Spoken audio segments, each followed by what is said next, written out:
অসমৰ বিধায়কবিলাকৰ দৰমহা বঢ়াব লাগে, অসমৰ সকলো কৰ্মচাৰীৰ দৰমহা বঢ়াব লাগে, আৰু অসমৰ বিধায়কসকলৰ পেঞ্চন যদি বৃদ্ধি কৰিব লাগে, অসমৰ সকলো কৰ্মচাৰীৰ পেঞ্চন বৃদ্ধি কৰিব লাগে, আৰু অসম চৰকাৰে অন্যান্য মানুহৰ ধৰক অৰুণোদয় আঁচনিত পইচা দিয়ে, অৰুণোদয় আঁচনিত 1250 টকা দিয়ে, সেইটো বৃদ্ধি কৰিব লাগে। তেতিয়াহ'লে বৃদ্ধ পেঞ্চন মাত্ৰ 250 টকা দিয়ে, সেইটো বৃদ্ধি কৰিব লাগে। বিধৱা পেঞ্চন মাত্ৰ 300 টকা দিয়ে, সেইটো বৃদ্ধি কৰিব লাগে। অংগনবাদী কৰ্মীবিলাকে কিমান কম পইচা পায় আপোনালোকে সকলোৱে জানে।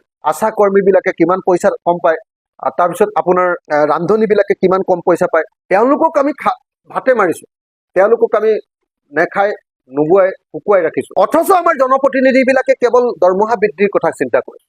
আৰু আমিতো ৰাইজৰ সেৱা দৰমহাৰ কাৰণে কৰিবলৈ অহা নাই।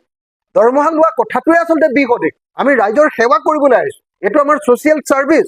ছ'চিয়েল ছাৰ্ভিচ কৰিবলৈ আহোঁতে এটা দৰমহা লোৱাৰ ব্যৱস্থা কৰি দিয়া হৈছে, কিন্তু সেইটো বাৰম্বাৰ বৃদ্ধি কৰি, আৰু তাকো বানপানীৰ সময়ত, তাকো যি সময়ত আন সকলো কৰ্মচাৰীক আমি পেঞ্চনটো নাইকিয়া কৰি দিছো, সেই সময়ত আকৌ আমাৰ পেঞ্চন বৃদ্ধি কৰিবৰ কাৰণে ব্যৱস্থা লোৱাটো নিশ্চিতভাৱে জনগণ বিৰোধী সিদ্ধান্ত, নিশ্চিতভাৱে অনৈতিক সিদ্ধান্ত, নিশ্চিতভাৱে এইটো মানি ল'ব পৰা সিদ্ধান্ত নহয়।